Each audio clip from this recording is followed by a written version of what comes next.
দিন পর না মানে সময়টা মানে উৎসুক হলো এরকম একটা ভাব। ধুরন্ধর মুভি দেখলাম রণবীর সিং এর, অনেকদিন পরে কাম ব্যাক করেছে বলা যায়।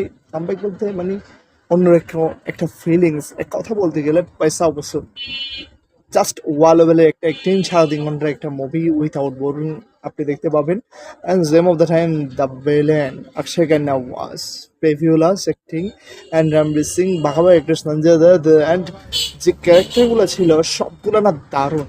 আর সিনেমার গল্প এমনই হওয়া উচিত, স্পাই যে গল্পগুলো হয়ে থাকে এমনই হওয়া উচিত, নট লাইক ওয়ারেপের বিকিনি শট থাকবে স্পাই মানে, এমনটা না।